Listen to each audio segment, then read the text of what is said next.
네, 안녕하세요. 이번 주에는 2주차 수업을 진행하도록 하겠습니다.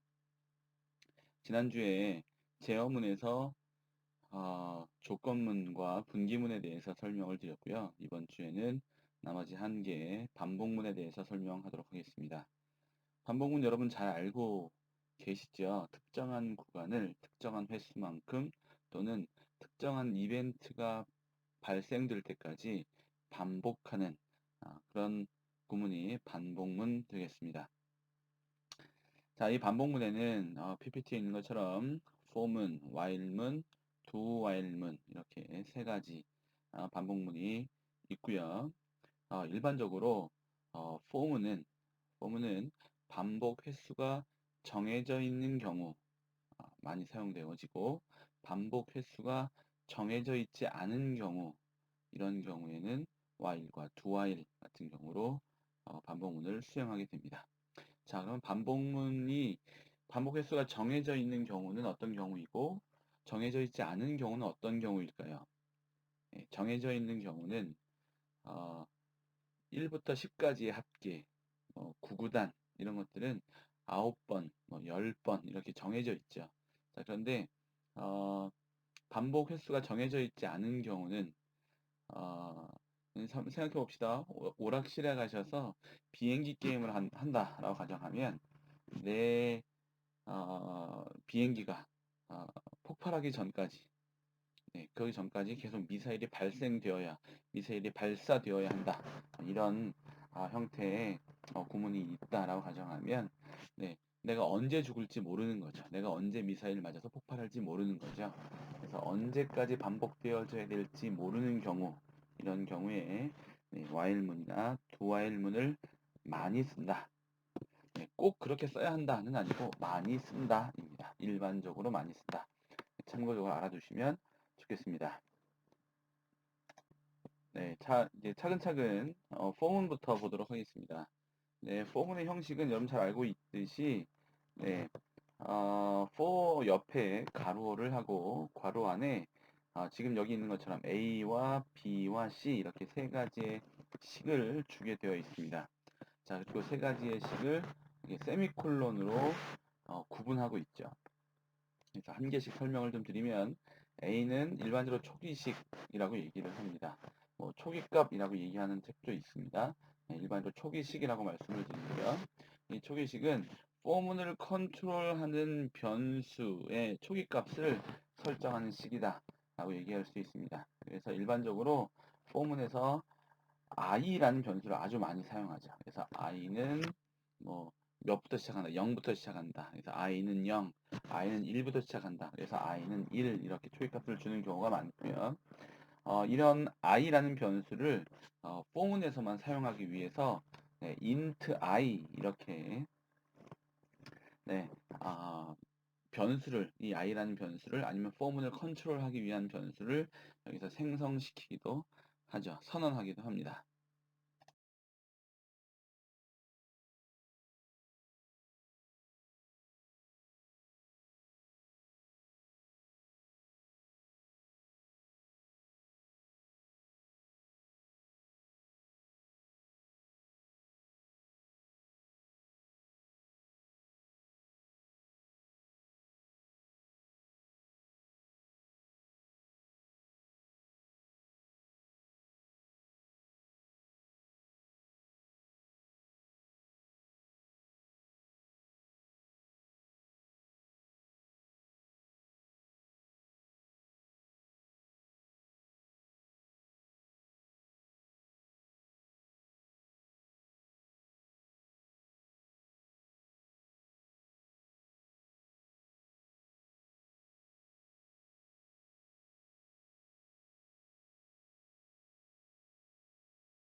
자, 앞에서 배운 포문을 이용한 반복문 예제를 하나 풀어보고 가도록 하겠습니다. 1부터 1000까지의 정수 중에 소수인 정수들만 모두 출력해라 했습니다. 자, 여기서 소수는 어, 1과 자기 자신만 나누어 떨어지는 경우를 소수라고 얘기합니다. 예를 들어서 1은 뭐 이제 더 이상 없으니까 1은 제외하고 2는 1도 나누어 떨어지고 2도 나누어 떨어지죠. 2는 자기 자신이니까요. 그 다음에 3은 1도 나누어 떨어지고 3도 나누어 떨어집니다. 네, 2는 나누어 떨어지지 않죠. 그래서 1, 3, 5, 7, 11, 13 이런 경우들은 1과 자기 자신만 나누어 떨어지는 경우 이런 숫자들의 모임들을 소수라고 하는데 이런 소수가 1부터 1000까지의 몇 개나 들어있는지 한번 보자라는 것이죠. 그래서 포문을 실행시켜서 반복문의 개수를 반복문을 쭉 나열하는 코딩을 작성해 봐라 라는 것입니다. 자, 여러분 코딩을 한번 해보시고 수업을 계속 이어서 가도록 하겠습니다. 잠깐 쉬었다 갈게요.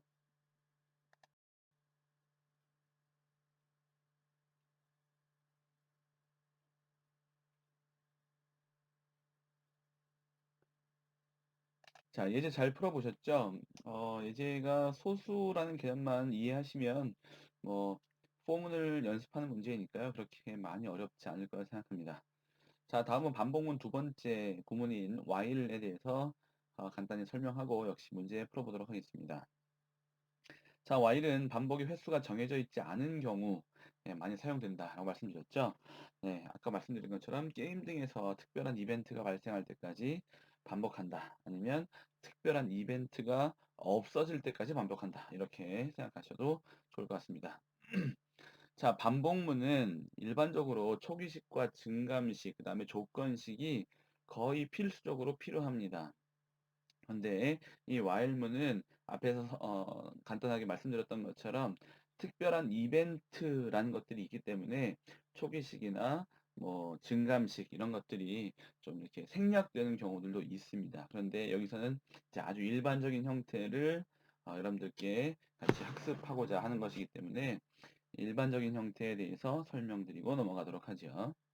자, 보통의 while 구문은 while이라는 키워드를 쓰고 가로를 써줍니다. 그 가로 안에 조건식을 주고 그 조건식이 참인 동안 while 다음 문장 또는 while을 블럭해 놓은 문장들을 반복 수행하게 됩니다. 자, 예제를 같이 보면서 설명하겠습니다. 자, 예제 보면 i가 0 이렇게 되어 있고요. 그런데 특이하게 초기식이 while 블럭 바깥쪽에 있습니다. while이 시작되기 전에 초기식을 주게 되어 있습니다. 이 초기식이 while 안쪽에 들어와 있게 되면 매번 i가 리셋되는 형태가 되기 때문에 이렇게 초기식은 while문 바깥쪽에 있어야 한다라는 거 기억하시면 좋겠고요. 그다음에 while 키워드 뒤쪽으로 i가 10보다 작다라는 조건식이 있고요. 그다음에 블럭으로 저 밑에까지 처리가 되어 있는 상태에서 블럭 안쪽에 i++ 라고 하는 증감식이 있죠. 그래서 포문의 형태와 똑같이 여기서는 초기식, 조건식, 증감식이 이 반복문 안에 다 존재하는 것을 일반적인 while의 형태를 보여드리고 있습니다. 네, while문은 서두에서 말씀드렸던 것처럼 반복 횟수가 정해져 있지 않은 경우가 참 많기 때문에 여기 나와 있는 초기식이나 증감식 이 두 식은 좀 생략되어지는 경우가 많이 있습니다. 자, 그런 경우에 예를 들어보면 while 옆에 아까 이 while의 조건식이 참인 경우에 계속 반복되어진다고 했죠. 이 while 옆에 조건식을 무조건 참으로 놓게 하는 1이라는 숫자를 주고 무한 루프를 돌게 합니다. 그러고 난 다음에 특정한 조건식에 걸려들면 특정한 조건식 if를 while 안쪽에 주어서 그 조건식이 참이 되면 또는 그 조건식이 거짓이 되면 while문을 바깥으로 빠져나오게 하는 브레이크를 안쪽에 적어줍니다. 그래서 반복을 더 이상 하지 않도록 하는 특정한 반복 횟수가 정해져 있지 않은 경우에 반복하는 그런 구문을 사용할 때 while을 많이 사용합니다. 자, 조금 전에 while문에 대한 설명을 들었으니까요. 이제 while문에 대한 예제를 한번 풀어보도록 하죠. 자, 예제는 두 개의 정수를 입력받아서 두 개의 정수의 합계, 두 정수의 합계를 출력하는 프로그램입니다. 그런데 출력 예에서 보듯이 두 개의 정수를 입력하고 끝내는 것이 아니라 합계를 구하고 끝내는 것이 아니라 두 개의 정수를 계속 반복해서 입력받고 그 입력받은 정수에 대해서 출력을 하게 하는 그런 형태의 구문이고요. 프로그램이고 그다음에 두 개의 정수가 모두 00 이렇게 입력되었을 때 이제는 더 이상 프로그램을 진행하지 않을 거구나 라고 하는 신호로 보고 프로그램을 마칩니다 라고 하는 문장을 출력하고 프로그램을 끝내는 문제입니다. 자, 이런 while 문제는 몇 번 반복해야 되는지 정해져 있지 않죠. 그래서 사용자가 이 프로그램을 시행하는 것에 주도권을 갖게 됩니다. 그래서 처음 시작되자마자 00을 입력해서 반복을 한 번만 하고 끝내버릴 수도 있고, 네, 아니면 뭐 200개의 정수를 입력해서 100번, 200번 반복을 하게 할 수도 있습니다. 그래서 이게 특별하게 반복문의 횟수가 정해져 있지 않은 경우, 이런 경우에 while을 많이 쓰기 때문에 이런 예제를 한번 우리가 해결해 보는 거 아주 좋은 예제라고 생각됩니다.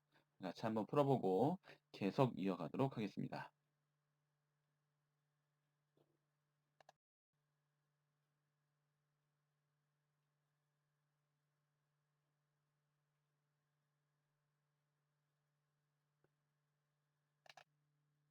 네, 잘 풀어보셨나요?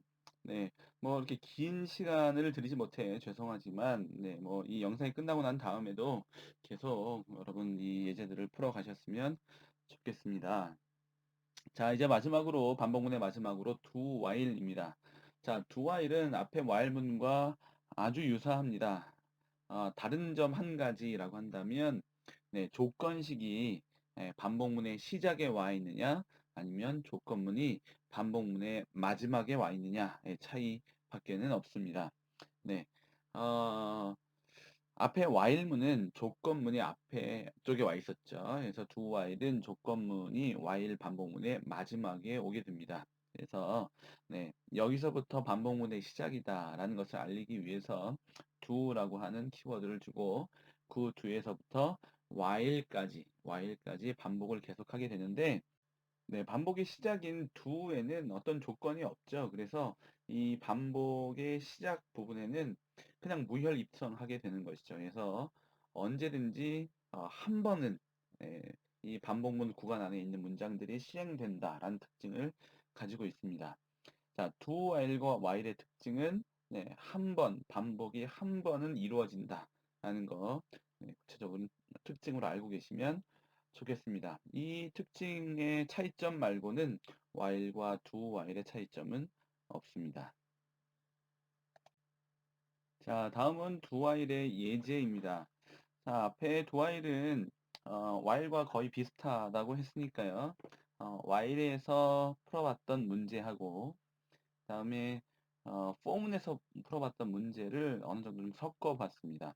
그래서 문제를 보시면 한 개의 정수를 입력받아서 소수를 구하여 출력하는 프로그램을 작성하시오 했습니다. 포문에서는 1부터 1000까지였었는데 지금 여기서는 1000까지 아니고 입력받는 숫자까지입니다. 그리고 반복의 횟수를 어, 0이 입력되었을 때 프로그램을 마치라라고 했으니까 while의 특성도 어느 정도 가미를 좀 하셔야 할 겁니다. 생각해서 한번 풀어보시고 계속 어, 강의를 이어가도록 하겠습니다. 네, 문제 잘 풀어보셨나요? 네, 문제가 조금 생각하셔야 될 만한 문제들이었을 겁니다. 물론 쉬웠을 수도 있고요. 자, 이제 마지막으로 중첩된 포문에 대해서 간단히 이야기해 보도록 하겠습니다. 중첩된 폼은 흔히 말하는 뭐 이중후 폼은, 삼중후 폼은 이런 포문의 형태입니다. 이 중첩된 포문은 아주 중요한 구문들입니다. 뒤쪽에 나오는 배열에 이 포문의 형태가 인덱스 사용할 때 아주 많이 사용되어지기 때문에 중첩된 포문, 이중 포문, 삼중 포문은 그럼 반드시 잘 알고 계셔야 되고 이렇게 중첩된 포문을 사용하게 되면 반복되어지는 횟수가 기하급수적으로 늘어날 수 있기 때문에 이렇게 코딩하는 사람이 개발자들이 이게 잘 예상을 못할 수도 있습니다. 어떤 일들을 컴퓨터가 하게 되는지. 그래서 그런 연습이 좀 필요한 구문이다라고 볼 수 있습니다. 그래서 요 다음 슬라이드에서는 이중 포문, 소위 이중 포문에서 말하는 별짓기 문제들이 좀 준비되어져 있으니까 네. 여러분 이 이중포문의 별짓기 문제들은 인터넷에 보면 너무나 많이 있는 코드들일 텐데 그 코드들은 참고하지 않으셨으면 여러분의 순수한 여러분의 힘으로 풀어내셨으면 좋겠습니다. 그래야 잘 연습이 되어질 거고 나중에 배열이나 또 포인터 이런 곳에서 아주 유용하게 이 중첩된 포문이 사용되어질 것이라 생각됩니다. 중첩된 포문에 대해서는 간단하게만 설명하고 넘어가도록 하지요. for 반복 구문 안쪽에 포문이 또 수행되는 경우 이런 것들을 중첩된 포문이다 이렇게 얘기를 하고 두 개가 겹쳐 있으면 이중 포문, 세 개가 겹쳐 있으면 삼중 포문 이렇게 얘기를 하죠. 네, 예를 보고 간단해 보겠습니다.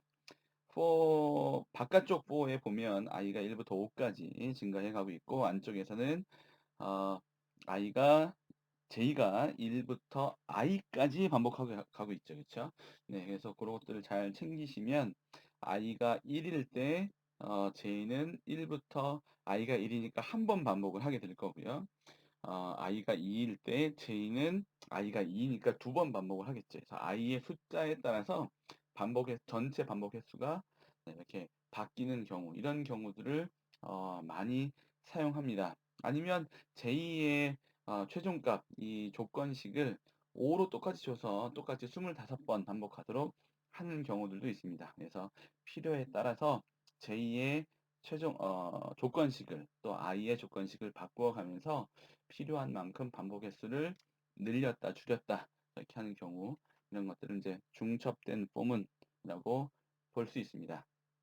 이걸 이제 잘 활용하시면 서두에서 말씀드렸던 것처럼 별을 이렇게 세모 모양도 찍고 뭐 삼각형 모양, 정삼각형 모양, 뭐 마름모 모양 이렇게 찍어낼 수 있습니다. 그래서 그렇게 찍어내는 예제들을 풀어보시면서 이 중첩된 포문은 반드시 여러분 연습을 하셔야 합니다. 네, 마지막으로 중첩된 포문의 연습 문제를 같이 풀어보고 마무리하도록 하겠습니다. 네, 아까도 말씀드렸지만 이렇게 어, J 포문 이거 안쪽에 있는 포문이죠. J 포문 그다음에 I 포문의 반복 숫자를 이렇게 조절하면 지금 여기 나와 있는 것 출력 예처럼 뭐 삼각형으로도 역삼각형으로도 출력을 하실 수 있을 겁니다. 그래서 이렇게 출력되어지는 것들이 어떤 패턴을 가지고 있는지 빨리 체크하셔서 찾으시는 게 아주 중요합니다. 네, 여러분 이렇게 저렇게 연습을 좀 해보시고 문제를 풀어내셨으면 좋겠고요. 주의하실 점은 앞에서도 말씀드렸지만 인터넷에 있는 코드를 아니면 친구가 한 코드를 활용하지 않는 거 굉장히 중요합니다. 그럼 여러분 그냥 베껴서 쓰시면 별로 하나도 도움이 안 됩니다. 그래서 여러분 힘으로 한번 문제를 잘 풀어보시고 이번 시간은 마무리하도록 하겠습니다. 잠시 쉬었다가 두 번째 강의로 다시 만나도록 하겠습니다.